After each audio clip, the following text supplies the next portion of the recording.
What's up, guys? So, y'all are going to hear a lot of background noise. I don't have a headset on. I'm currently driving down to Nashville to make some money. So, I figured while I'm doing that, I haven't been live in a hot minute. It's been a very hot minute. So, I'm going to wait for a couple people to hop on here, and we'll go from there.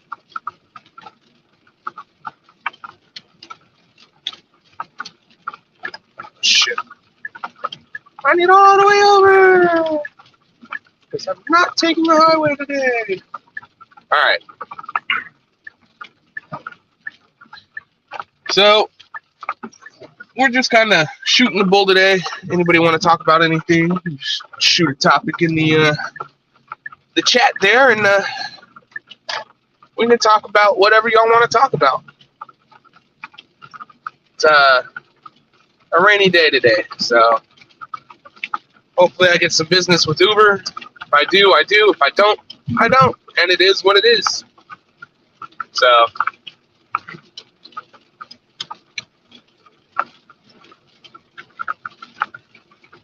yeah, Mom's coming into town this weekend. She'll be here tomorrow. That's going to be fun. It's going to be an exciting day. And, yeah. So, like I said, I apologize for the background noise. I'm currently driving down to Nashville to drive for Uber. I see one person watching. I wonder who that is. If you're watching the video, stop in, drop a like, drop a comment, subscribe. You know the drill. Just kind of shooting the bull, basically. If anybody wants to jump in on the live, you're more than welcome to. I will share a link in a few minutes when I get to a good stopping point, and we can go from there. Hopefully nothing echoes. Again, I'm not using a headset. And no, I'm not drinking and driving. Well, I mean, it's not alcohol. It's an energy drink. It's called Rain. Great stuff, man.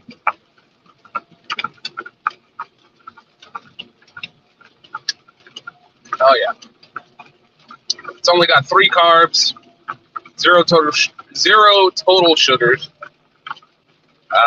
0 calorie. Or actually, no, I'm sorry. It's not 0 calorie. It's 10 calories. That's my go-to energy drink. It's also 300 milligrams of caffeine. That'll wake you up in the morning.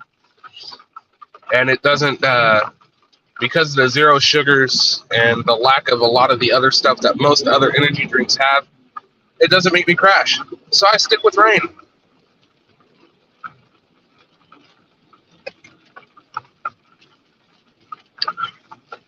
But yeah, I used to drink Nos all the time, right? Nos is great. It's got a great citrusy flavor, like a mix of orange and grapefruit. And I started gaining too much weight on it, so I had to stop drinking that and find something that had less calories, less sugars. I also started a intermediate fast diet, or intermittent fast diet, whatever it's called.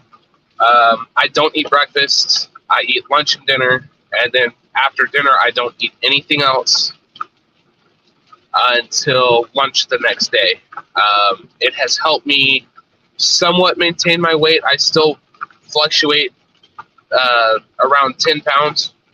So I'll go from like 165 to 172 back to 165. That's also based on my physical activity. I jumped up to 172 pounds because I was in the field for about, I think it was 2 weeks. And during that 2 weeks, eating MREs, high calorie, and high carb meals, I ended up putting weight on. So I'm trying to work myself back down to 165. maybe even lower, maybe a manageable weight that's easier on my knee. I'm about 5'10", so my max weight for the Army is about 100 and I think it's 189 pounds. So I'm not even close to that, but my minimum weight's like 132. That's like the lowest I can be, and I'm trying to get to about $150, maybe $140. But I want a healthy weight with muscle, so I'm slowly working on that. A couple updates about myself, though. I went to my doctor again about my knee. Basically, I've got some wear and tear of the cartilage. And so 6 months ago, I had a monovisc injection done to the knee, and it helped tremendously. Like, I had almost zero pain most of the time. If I did have pain, it was only for a little bit. It was like, and it only was at like a 4 or a 5. Oh my God, that's a puddle. Good Lord. So yeah, the pain would be at a 4 or a 5. Oops. And most of the time it was pretty manageable. Like, I had most of the time, like I said, almost no pain. It lasted for about 4.5 to 5 months, and then I just went to the doc Thursday. Or actually, I saw my doctor last week, my primary care manager. I saw him last week, talked about options again, and he sent me back to ortho. I saw my ortho doctor, and they're like, so do you want the monovisc again? Because I was like, yeah, I'll do the monovisc again. I want to tell you this, though. This doctor that I have that did it this time did a lot better job than the last doctor I had. Because it didn't hurt that night like it did the first time that I had it done. Like, the first time I had it done, I woke up at about midnight, 1 o'clock in the morning, in excruciating pain because my knee had gotten so swollen from basically the trauma of having a 2-inch needle shoved under my kneecap. And then having fluid injected into that area. This time, she did a real good job. She numbed me up real good. I felt a lot of pressure. The pressure was super uncomfortable. But she was quick with it. She even gave me a countdown on, like, when she was going to be done with the injection. She's like, literally, it went like this. All right, so quick pinch. Pressure, pressure, pressure. All right, injecting the liquid. Be done in 3, 2, 1. Quick pull out. I mean, it was that quick. And I was like, wow. The last doctor that I had me laying down with my knee slightly bent. And when he fucking shoved that needle into my knee, I straight up just dropped that knee out and almost forced the knee to bite down on the needle, and he literally had to tell me, hey, can't do that, bend your knee. This doctor that I had this time had me sitting up. As she did the injection, I grabbed between my legs on the table that I was sitting on, and I was just squeezing that son of a gun, man. Whew, I tell you. But yeah, monovisc injections, if you got like... I wouldn't say lubrication issues, but like you have like knee pain and it's not arthritic, but like if they're starting to see signs of deterioration of the cartilage, monovisc is great. For some people it works, for some it doesn't. She was telling me that for most people it lasts about 3 months, and she was really surprised that for me it lasted about 5 months. So, but yeah, So I had that done Thursday. My knee's feeling a lot better. I've got very little pain right now. It takes about a week to kind of really set in. I'm having the same issue that I had last time where when I stand up, I got to pop my knee because of the pressure on it. And getting my knee to pop kind of helps relieve that pressure. Woke up yesterday, my knee was a little swollen. I couldn't take the meds that I needed to take, though, because I had already taken some 24 hours prior. They gave me meloxicam, which you take one every 24 hours for pain. And you can't take Tylenol or acetaminophen or any other NSAIDs with it. It's got to be if you need additional pain relief, you have to take like ibuprofen. So, but yeah, that night when I got home, after I got the injection done, I went to work, did some inventory because we're trying to get stuff ready to go. What else did I do? That was pretty much it for that day. I came home. As soon as I got home, I grabbed an ice pack. I sat down on the couch, put it on my knee to, help with any swelling that may be there. Left that on for about 20 minutes, ate dinner, took my meloxicam, went to bed. No pain throughout the night, so it was a good night. Woke up the next day, went to work, was on my feet all day, not doing anything too strenuous. I was doing inventory again. I did have issues with some pressure on my knee, so when I had the chance, or every chance I could take, I would sit down and get the weight off my knee and prop my leg up, get it elevated.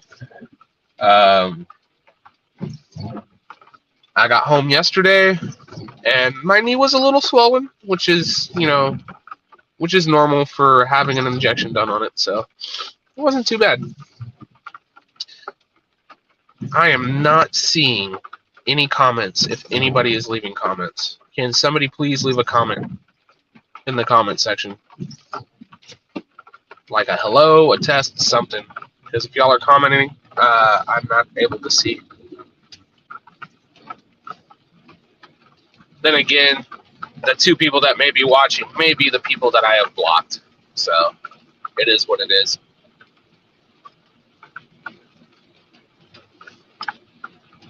Because I don't know who's watching right now.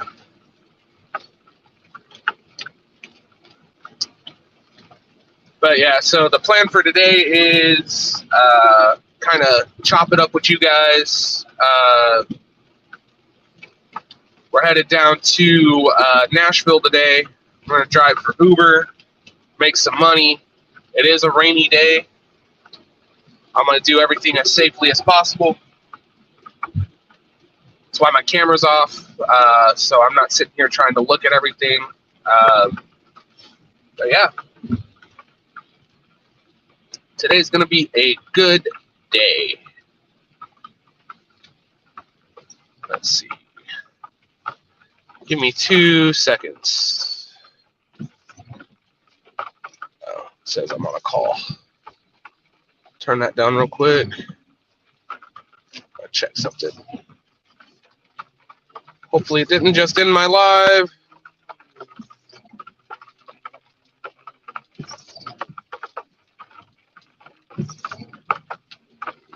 Studio.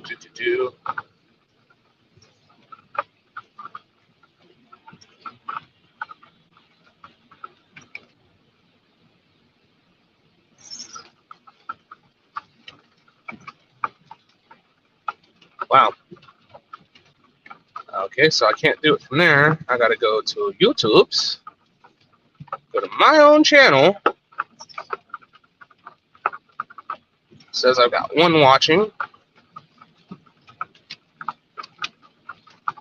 Yeah, no comments. Alrighty, I'm sorry about that, guys.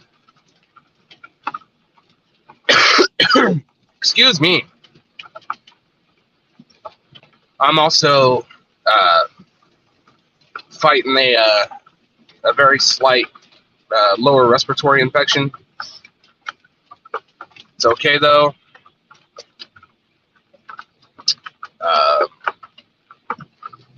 Taking care of that. But yeah, it's last couple of months has been fun. I've got some stuff I got to do with the military in the coming weeks. Stuff I can't really talk about, OPSEC, all that BS. During the last build, went to a lot of great classes, learned a lot of cool things.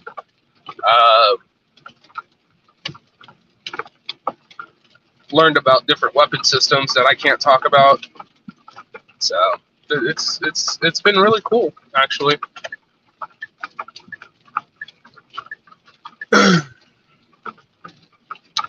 But yeah, been trying to keep up with triple T in the family as much as I can. Been super busy. Been preparing for Mom to come into town. She's leaving tonight, and she'll be in tomorrow. She's coming from Texas, so that'll be a good time. She'll be here for about a week. I've already got stuff planned for tomorrow. I'm not going to say what it is because she may watch this. And yeah. So it's going to take me roughly about an hour to get down to Nashville.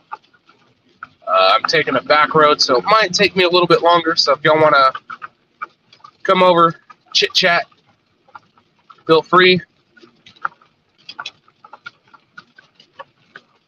So I may not have anybody up on a panel because I am driving and I don't know how the car is going to handle it.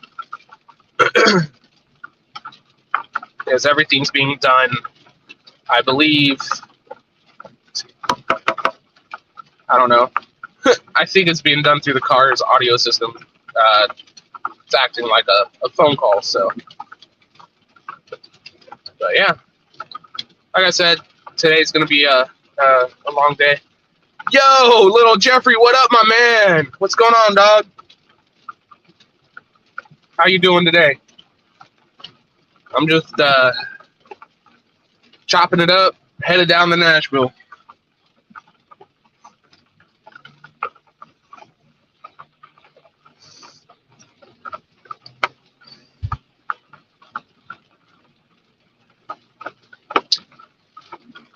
So I heard Mocon, the con, has been a pain in the ass again, breaking his truce. Oh man, I'm not too bad, just living the dream. Mom's coming into town tomorrow. Well, she'll be here tomorrow, and then she'll be here for like a week. So that'll be fun.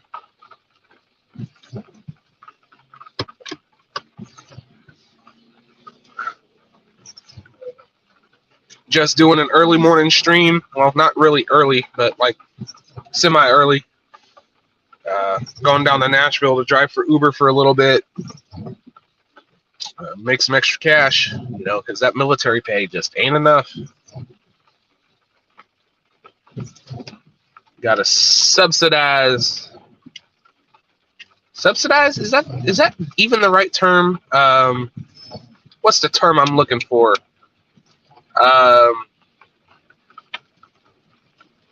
Where you kind of have to boost your income because your income stream from one job's not enough. Oh, good Lord. There's a word for it. There's a term for it, and I can't remember what the term is.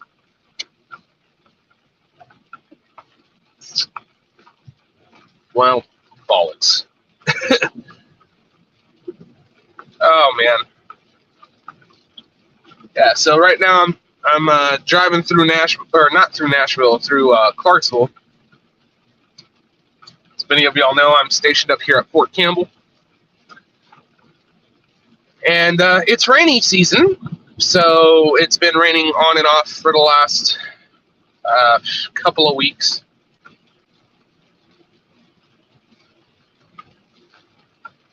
And yeah, so rain and my knees do not get along. Like, my right knee feels fine since I've gotten the injection on it, but my left knee is screaming at me.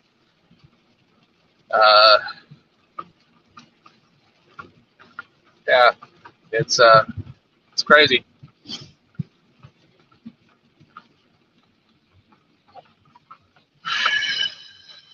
Oh wow, they're building a raceway here.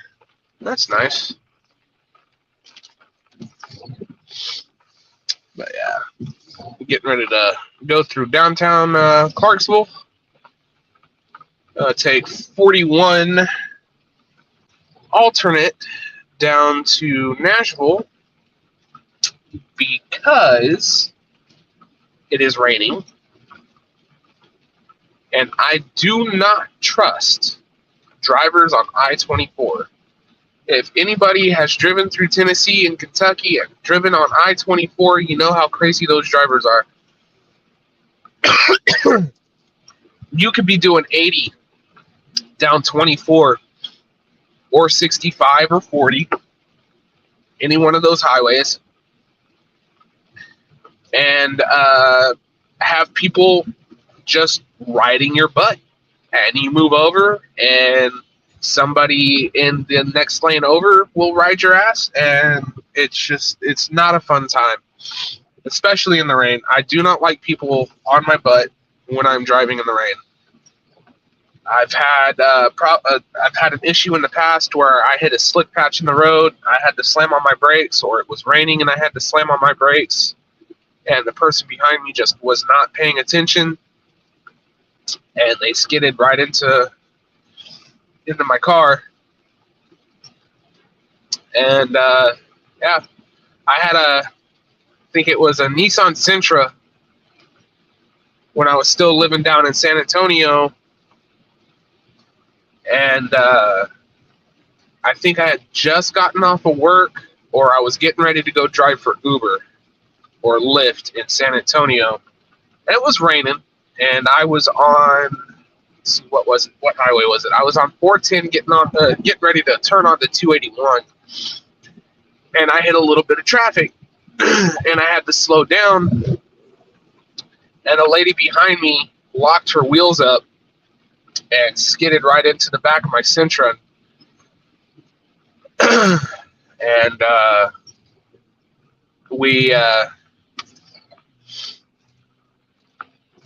we pull over. You know, she's all shaken up. She's a little upset. I'm pissed off. I grabbed the orange or the amber and white lights that I had from working security. I threw them on top of the car, and that way people knew that there was a hazard in the area. And other than just using my hazards, I had a light bar that was magnetic that I could put on top of the car. And so I put that up there. I turned it on.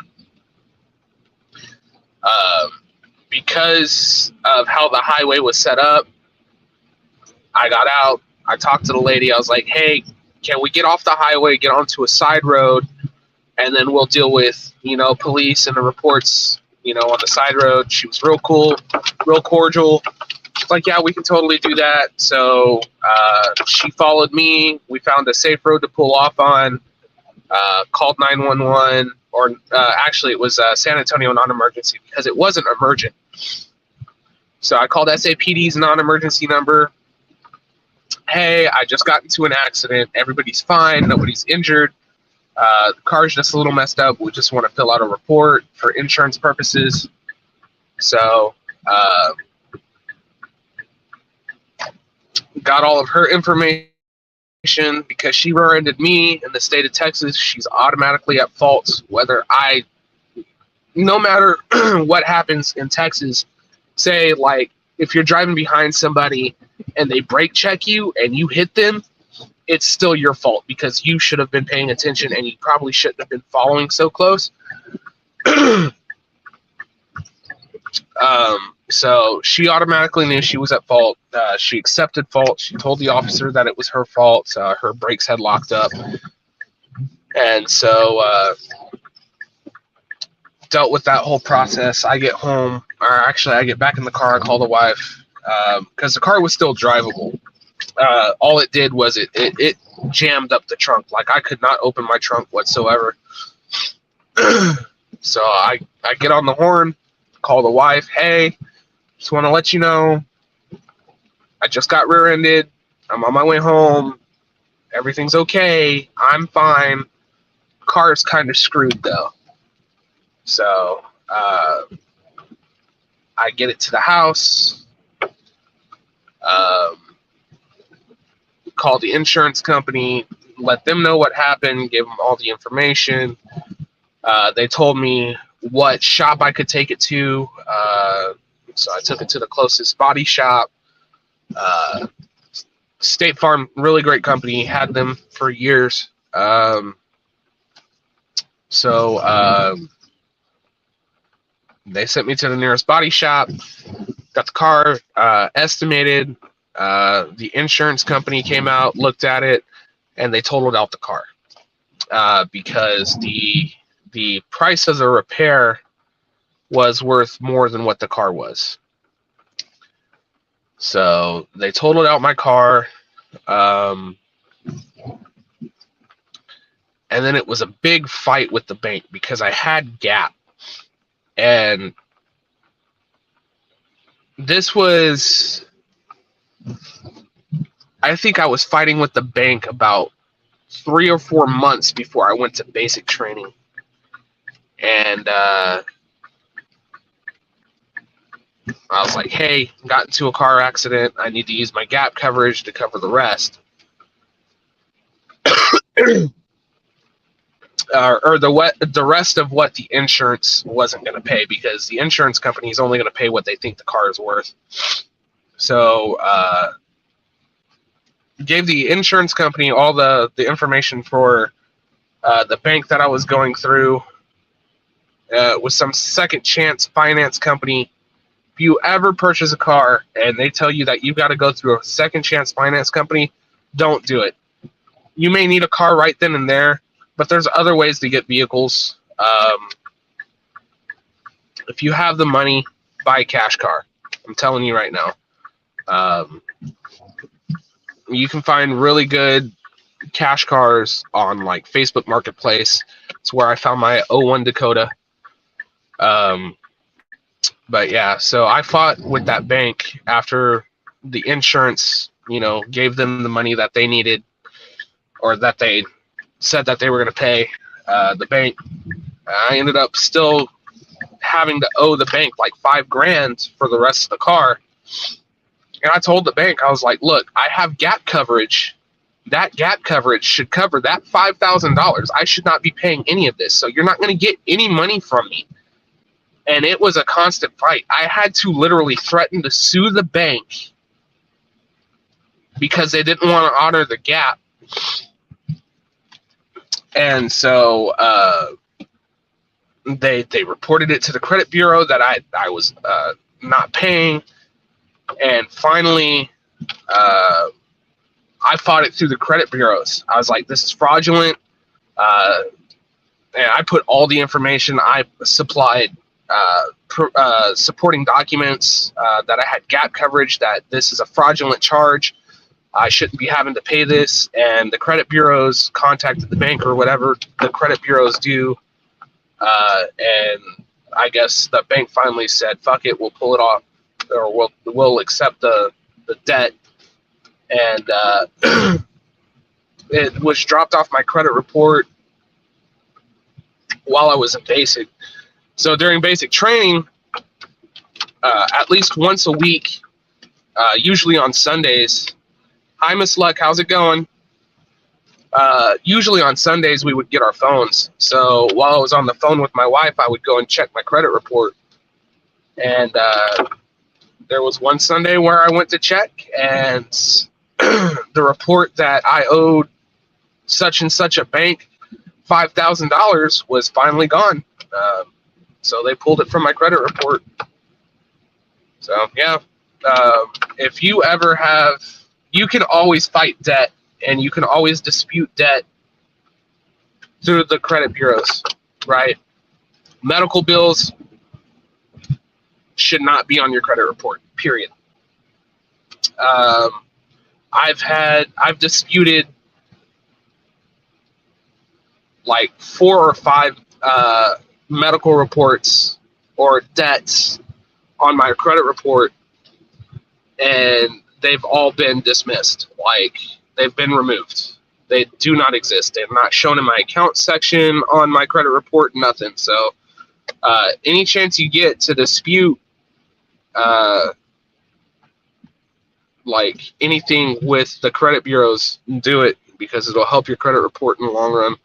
It'll help your credit.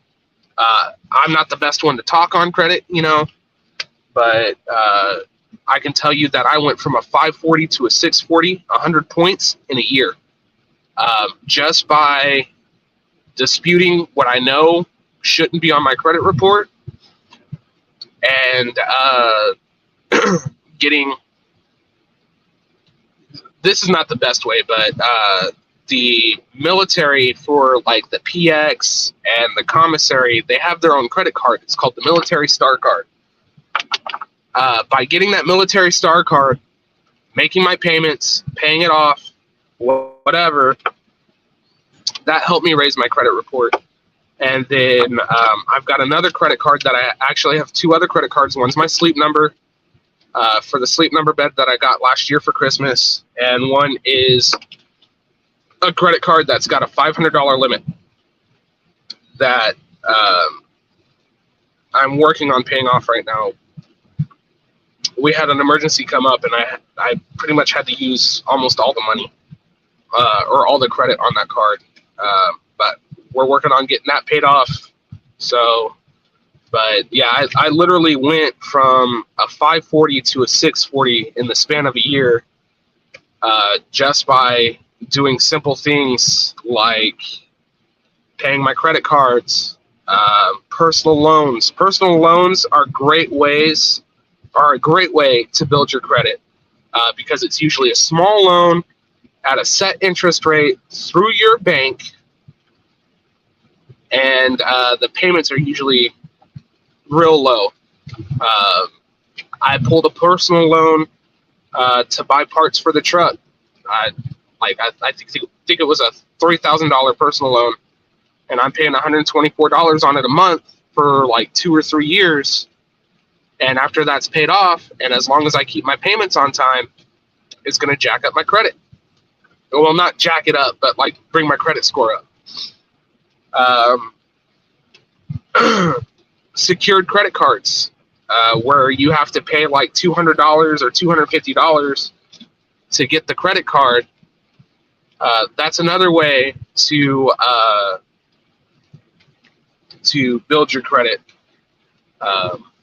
So a little trick with the secured cards, though, so they'll give you for 500, for say a credit limit of 500, they're going to want half of it up front. So you're going to pay $250 for the secured credit card, and you're going to have a $500 limit. What I've seen a lot of people do, and it works, is they'll pull that full amount, that 500, they'll set that aside in like a bank, and then they'll put their little bit of interest that they need to pay with it.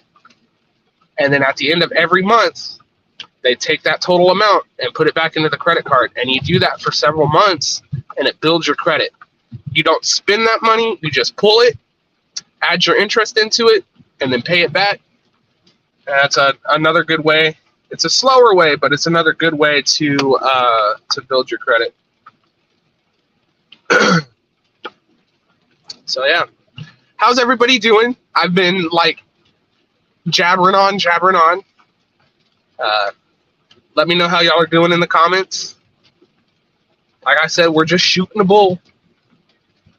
Y'all have any input on credit, please let me know, because I'm still working on mine. I'm trying to get that perfect credit score,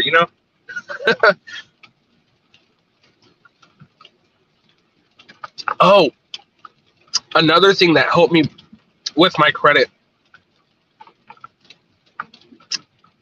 And I've told some of my NCOs this story.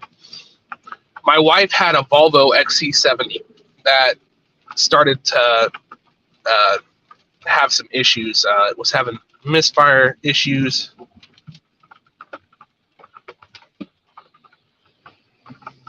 Weather is boring today, man. It's raining here. I'm currently driving through Clarksville, headed down to Nashville, and it's been raining on and off. I'm trying to stay off the highway because people up here they're nuts. I don't like the way they drive. I can't stand it. So I tend to take the 41 alternate down to Nashville and go about that way. But I'm glad you're doing good, Miss Luck. And I'm glad, who is that? Hamish? I'm glad Hamish is doing good too. I know I haven't been live in a hot minute. It's been, almost 2 months since my last military live. I've just had a lot going on. But yeah, my wife had I think it was an 04 and 05 Volvo XC70. It started having misfire issues, and the transmission was starting to go bad. So the transmission was skipping, and that was just money with a Volvo that I didn't want to spend. So we went to, we went to the Kia dealership in Clarksville. Our sales rep was really cool, retired military guy, knew, exactly how much I make a month without even having to ask me. All he had to ask me is, what is your pay grade? And when I told him E4, he's like, all right, so you're probably making this much.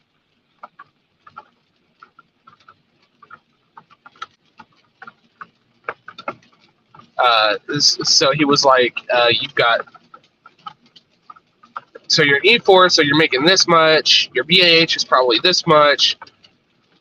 And then, you got BAS, which is this much. So he already knew right off the bat. So sales rep was really cool. He's like, are you planning on trading in? And usually you're not supposed to answer this question because you want to know the bottom line of how much they want for a vehicle. But at this point in time, we were desperate. This was going to be my wife's Christmas present. And so I was like, look, I've got this Volvo XC70. It's got issues with it. I'm going to be honest with you. I don't want to trade in a car without y'all knowing what the issues are. So I told them the issues. They were cool with it. This was also still during COVID when they were having the chip shortages. So they were looking for a lot of the PCMs and all that control the vehicle. So the car with the issues, Kelly Blue Book for trade-in was only about $700 or $800.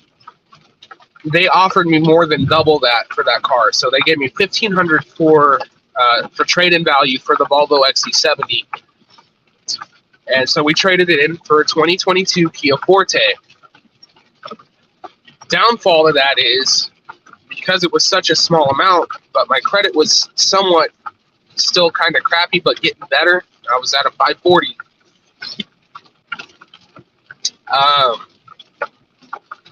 So, like I said, the downfall to that was I was paying 27% interest, and my car payment was like $730 something a month. So I waited a year. I got in touch with one of the banks that I'm with now. I've got two banks. I've got USAA and I've got Randolph Brooks Federal Credit Union. So I got with Randolph Brooks. They said that I was already pre-approved for a refinance loan on the car. So I got with them, refinanced the car. I'm down to 6 point something%, which is super low. And I'm only paying like $430 something for the car. So I had $300 knocked off my payment, and I've only got 5 more years to pay on the car. So So you've had Hamish for 21 days, and he's your adopted dog. Very nice. What kind of dog is he? Like, is he mixed? Is he, let's see, what breeds can we go through? Doberman, what are the other? Pit Bull, German Shepherd. Because I used to have a German Shepherd mix. We named him Gunner, but unfortunately we had to rehome him because I live on post, and he would dig up my backyard. And anybody that has ever lived on post and has had to deal with housing knows that, like, if you don't take care of things, it's literally like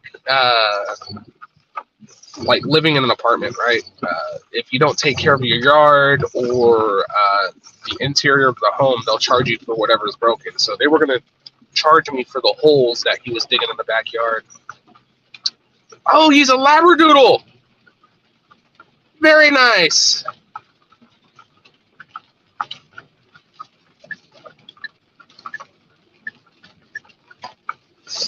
Yeah, so Labradoodles are cool, man. I've got a couple of coworkers that have some, and they're pretty. I don't know how smart they are because, I've never had to train one. My preferred breed, if I get another dog, is German Shepherd. I would love a Belgian Malinois, but the problem with Belgians is they're super hyper and very work focused. So if you're not working them, they will tear anything and everything up that they can get a hold of.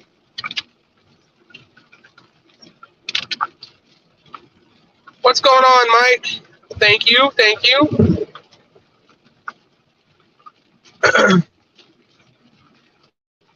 But yeah, so Belgians, especially Belgian Malinois, the ones that the police use for criminal apprehension, they're very hyper and very work focused. And if they aren't working, they have a tendency to get into things that they're not supposed to. And I would love to have a Belgian, but I just don't have the time outside of work to train a Belgian. German Shepherds, on the other hand, they do have chewing issues, but they're very easy to break of that. They're also very intelligent. There was a rescue in San Antonio that I was talking to about this beautiful white German Shepherd. And she was being looked at by the Air Force security forces because they were having issues with her literally climbing an 8-foot chain link fence and getting out of her kennel. So the security forces were looking at her because she was very intelligent, and so I stayed in contact with. I told the rescue, like, hey, if they don't end up taking her, let me know, or if they do, let me know so I can start looking at another German. And I got a call a couple days later. Hey, we're so sorry, but the dog that you were looking at did end up getting picked up by the security forces. I was like, oh man, that sucks. So I started looking at other Germans, and I ended up not getting one. So my goal here in the future, probably when my son's a little bit older,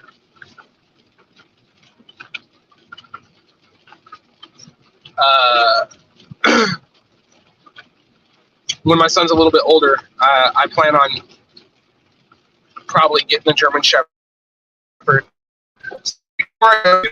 One, next time you have an issue like the gap issue you had, use the JAG attorneys to write letters for you. So the issue with the gap coverage that I was having was before I joined. So I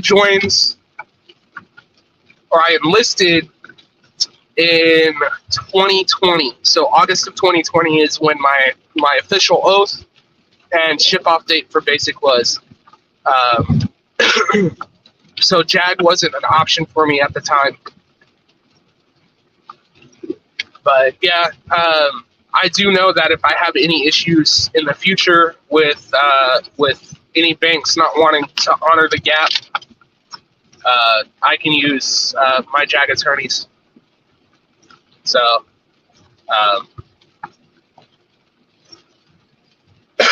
but thanks for the advice, Mike. I appreciate it. I'm always open for anybody's input on how to, handle situations as far as the military goes. I've got about a month to study for the promotion board because they're trying to get me to BLC, which is the basic leadership course, so I can get my P-stat.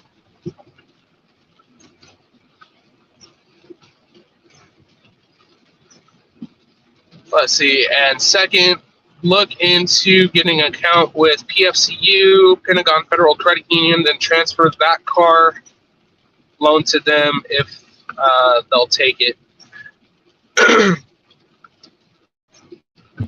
So, credit union, the base bank out of San Antonio. They're actually close to Randolph Air Force Base. That's where their home office is, and they've been great to me. The process of getting the loan transferred over was seamless. And when they told me that they were going to do 6.75% APR with a car payment of like $434 a month, that actually relieved a lot of stress because that was an extra $300 a month that I could use for something else. And my insurance is through USAA, and it's been fairly cheap. I also use USAA's. They have the drive to save thing, kind of like everybody else. And honestly, I've never even heard of Pentagon Federal Credit Union. This is the first time I've heard of them. Everybody's like, "Oh, well, you should use Navy Fed." Like, I'm happy with the banks I have, though. I haven't had an issue. USAA, I do know, wouldn't even look at me for refinancing the car. They didn't like my credit score. Randolph Brooks, like I said, Federal Credit Union, really good guys. Customer service is fantastic, based out of San Antonio, just like USAA is. So, but yeah, next time I get a vehicle, I'm thinking of when I get the Kia paid off in the next 4 or 5 years. I'm looking at getting a new truck and trading my truck in. Because the body's all rusted out. It's got some rust issues. It's got some engine issues, which I can fix. It's not an issue. But I would like to have a brand new truck, or even a decent used one.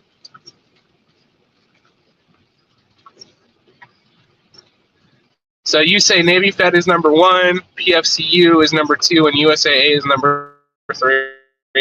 Yeah, I've heard that about Navy Fed being like one of the best banks. I've seen their APR percentages too for service members, like 4% in some cases. It's crazy. But the issue with Navy Fed is I would have had to, because I had talked to them about refinancing the car through them. They're like, "Oh, well, you need an account with us to even refinance." And I was like, "Man, I don't want to open up another account just to refinance a car." So I don't know if that's actually true, but that was the information that I got straight from Navy Fed. So, but Mike, man, I appreciate the info. Yeah, so the next time I got to finance a vehicle, I will definitely either go through Randolph Brooks again because I've banked with them for years. and they've been really good for me. Or I may open an account with Navy Fed and go through them because I do like their APR percentages, especially if you have decent credit score.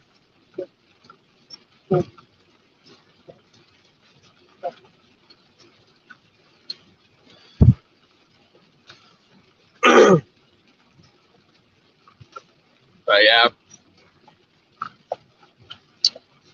man, what a gloomy day. It is rainy, it is cloudy, and it's not cool. I wonder how this is going to affect my Uber.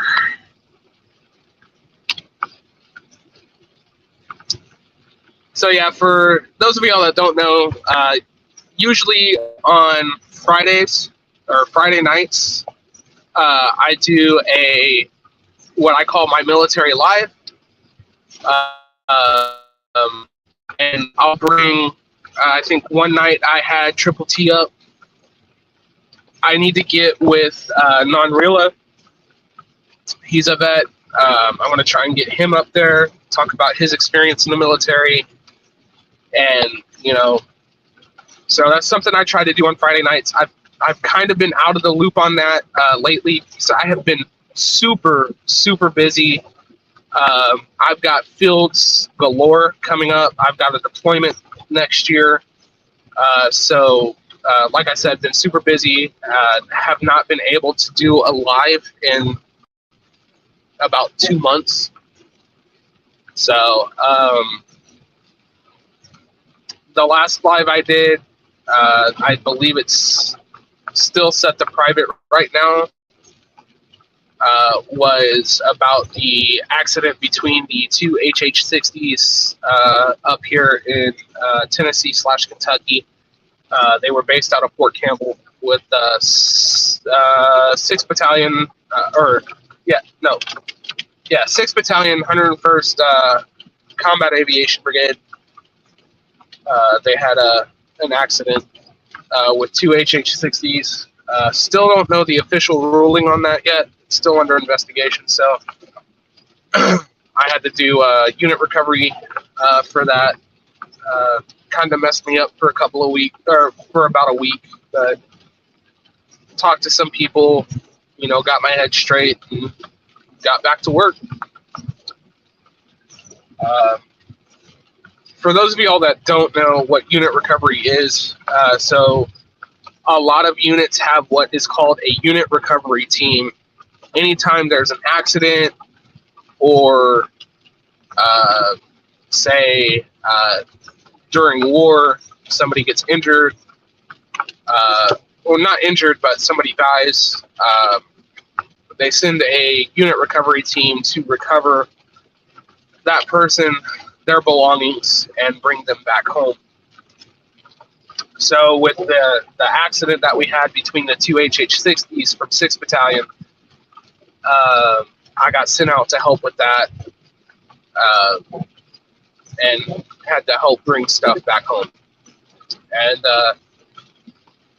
if you haven't dealt with human remains or wreckage, it'll mess with your head if you're not prepared for it. And I mean, there's no being prepared with dealing with human remains, like, ever. So I got to do that. Dealt with it for about a week. It messed me up in the head for about a week. Just kept thinking about it, kept having like flashbacks to it, stuff like that. I sat down, talked to a battle buddy, told them what was going on with me. I wasn't having any sort of thoughts as far as, harming myself or others. It was just really playing havoc on my mind. It was affecting my workflow. So I just kind of finally sat down with somebody, talked about it, got it off my chest. And that's, anytime anybody has to deal with a traumatizing situation like that, it's always good to talk about it. Don't keep it to yourself. That's the best advice I can give you. And, you know, the one thing in basic training that you're always taught is suffer in silence, right? Like, you getting dropped, doing push-ups, you're grunting and groaning, and you got a drill sergeant saying suffer in silence. And then soldiers start taking that to heart, and they start suffering in silence, whether they're dealing with PTSD or any other trauma. And you can't do that. You have to talk to somebody. Talking to somebody is like the best thing you can do, whether it be your chaplain, whether it be a counselor, a battle buddy, somebody. You need to talk to somebody. That's not nice for anyone, so no wonder. Hugs. It was hard enough to carry my best friend on my shoulders.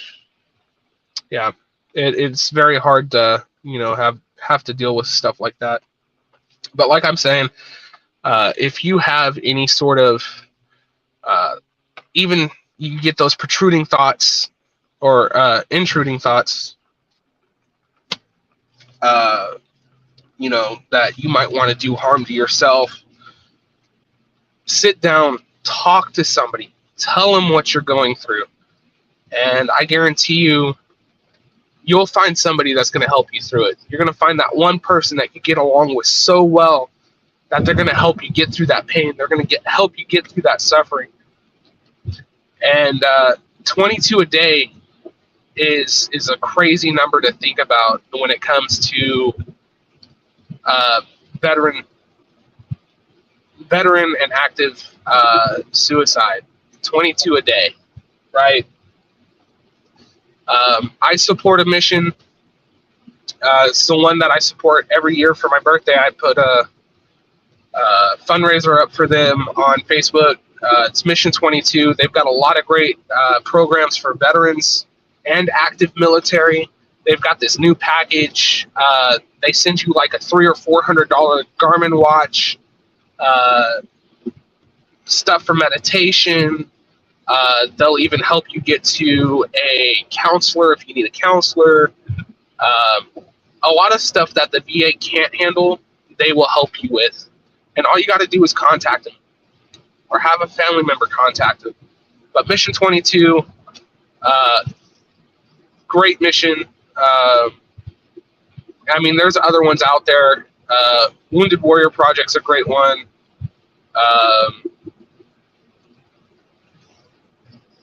There's others that I can't think of off the top of my head.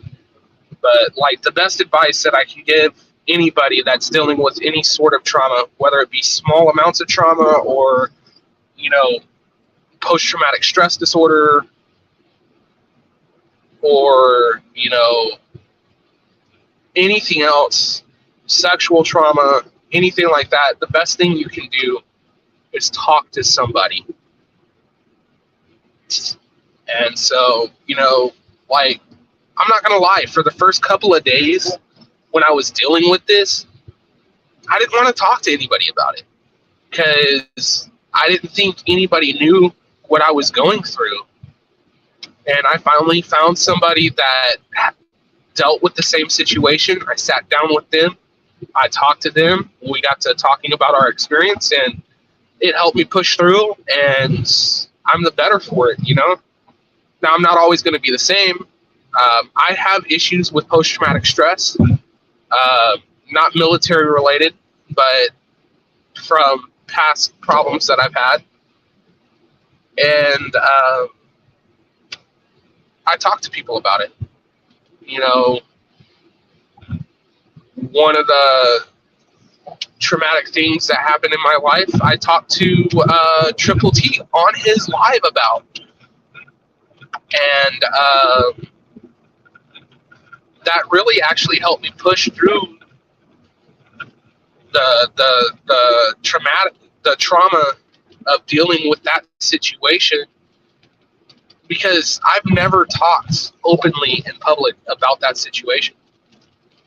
And you know, it ended up with me having a very big heart-to-heart with my mom on YouTube Live. Like, the one thing I have really, really taken to heart from the military is if you have a problem, talk about it. And don't be the yes man, right? Like, don't be the guy that says yes to everything. Question things. Question why you're doing something. I'm not saying question everything, but there are certain events that you should be questioning, or certain things that you're doing that you should be questioning on why you're doing it. I do it all the time. And a lot of times the answer I get is it's because it's what was put down. It's like, okay, but why are we doing it this way? There's a simpler way to do it. Why don't we do it this way?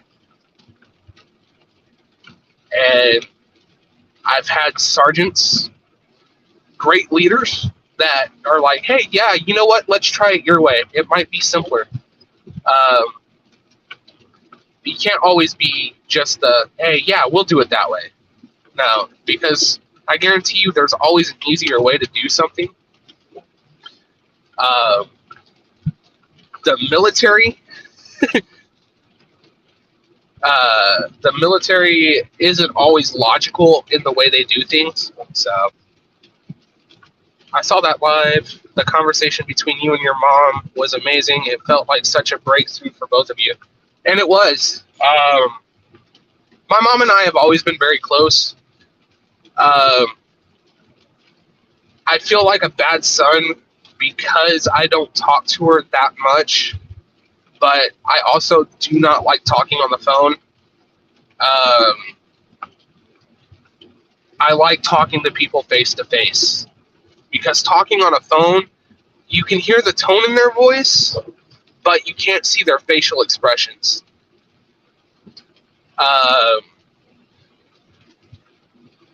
So it's not that I don't want to talk to my mom. It's I'd rather talk face to face. So like I really should, and I need to actually like FaceTime her with my phone rather than just calling up on the phone or texting. I don't like talking to my sergeants over the phone unless I absolutely have to. If I ever get the chance, I'll shoot them a text. Hey, Staff Sergeant, can you come by my office real quick? I need to talk to you about something. Or if you're busy, I can come to you. And a lot of times, I'll go to them. I'll see them face to face. That way I can judge off the facial expression how this conversation's going to go. So I'm just like, in general, I'm a face-to-face, in-person kind of person. So yeah, that conversation between my mom and I was a good one, and it was one that needed to be had. So I can't wait for her to get into town, though. I haven't seen her since December of 20. Yeah, December of 2020. So it's been 3 years. Well, almost 3 years.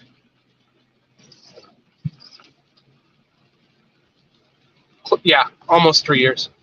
So she's leaving tonight, and she'll be here sometime around like 10 or 11 tomorrow. We're going to go watch a demonstration, maybe even go to the museum on post. Just little things, because I know she'll be driving all night, and I want her to get some rest, because that first day is going to be hard. But yeah. Good Lord, I've been on here for an hour and 4 minutes.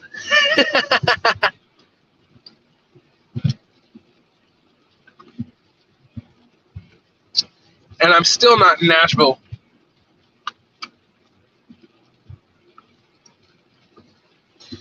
That's the one thing I hate about taking 41 alternate, is it takes a little bit longer, but what I do like is there's a lot less traffic. and I don't have anybody riding my butt, like, at all.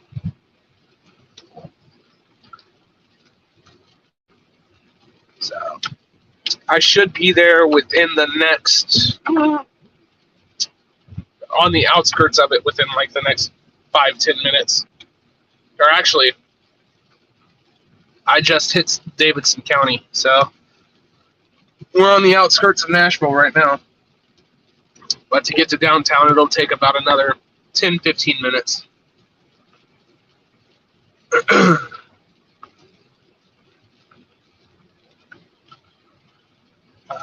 If you've ever been to like the Nashville area or even in Tennessee and had to deal with the drivers here, they're crazy. I thought Texas drivers were bad. I got up here and people will fly down I-24.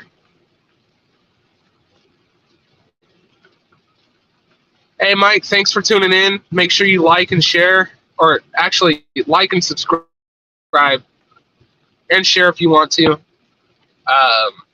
I'm glad you tuned in today. Thank you for being a first-time viewer, and I hope to see you again soon, man. I'm going to try and do these lives more often. So, I think next Friday, while my mom is still here, I'm going to do a live with her, get her on. So, we'll be on the same camera. So, thanks again, like I said, for tuning in. I appreciate you coming in. But yeah, so I'm almost in Nashville. I got, like I said, around another 5 or 10 minutes to get where I'm downtown. I don't know if I want to start Uber downtown or if I want to start on the outskirts, like near Opryland Resort. Actually, you know what? I might do that today. I haven't been out there in a hot minute. Appreciate it, brother. Appreciate it. Yeah. So I think today with Uber, I'm going to start out by Opryland Resort and see where that leads me. My goal today is to make a minimum of 200 and hopefully exceed that. I usually exceed that every Saturday. Uber is a great way that I have boosted my income. Unfortunately, it has put a ton of miles on this car. I also need to get an oil change as soon as possible. That'll probably happen probably Monday morning. I'll get an oil change done on the car. I need to get the stuff to do an oil change on the truck because that's probably needed. I don't know when the last time the oil was changed. I mean, when I looked at the oil filter, it looked fairly new. But I'm going to go ahead and do one on that too. So, well, guys, I'm going to go ahead and jump off. I want to thank everybody for tuning in today. I hope to see y'all again soon. Remember, stay safe, stay blessed. God bless America. God bless our troops. And God bless you all. I will catch y'all on the next one. This is Soldier 2021. Out.